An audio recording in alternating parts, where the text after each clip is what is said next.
And howdy ho, neighborinos. This is episode 8, I believe, in our solar power system installation series. This is going to be a short one. I just wanted to display the nearly completed 2 strings. 48 volts apiece. Let's see here. What we have is number 4 gauge Phoenix Gold, I believe is the name of it. It is a high strand count, very flexible conductor. 4 gauge, as you can see, is it's onyx. If you look at it really close, and a little better lighting, you can actually see the strands of wire through the insulation, mostly for looks. What we've done is put 2 layers of heat shrink over the lug.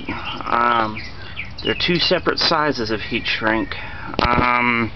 We start with a piece of heat shrink roughly that length, that is the narrow piece, and then an outer layer about that long over that.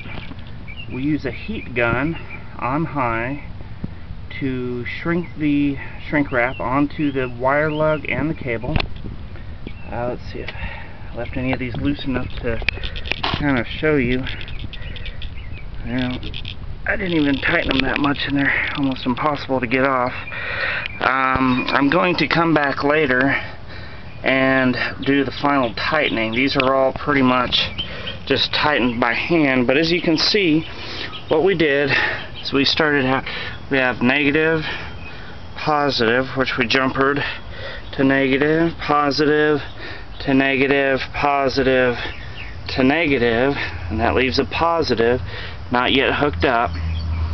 That will go through a circuit breaker to our battery charger output.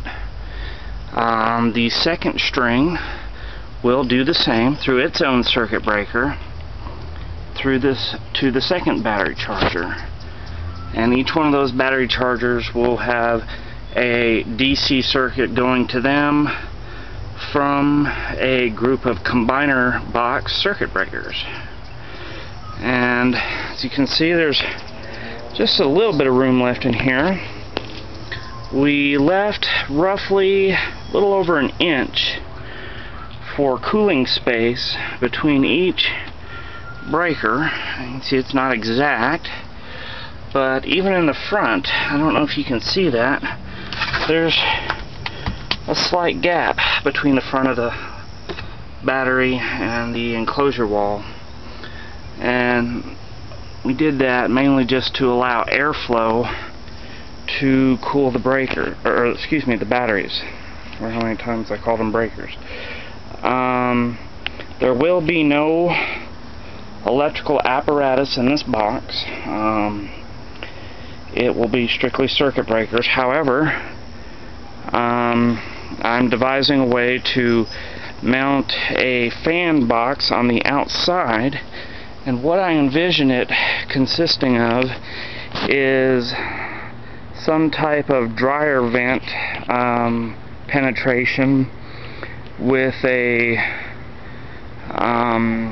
fan box of some sort hanging on the side, and that box would have a fan in it, or a blower that would force air into the battery enclosure from the outside. They make duct boxes that you can mount central heat and air vents on the front of, and you can even get shields for the top of those that could be used as a rain block. And between that vent, the box with the fan in it, and the battery box, you would have a pretty good little rain block there, but still have a system that's suitable for forcing air into the battery enclosure.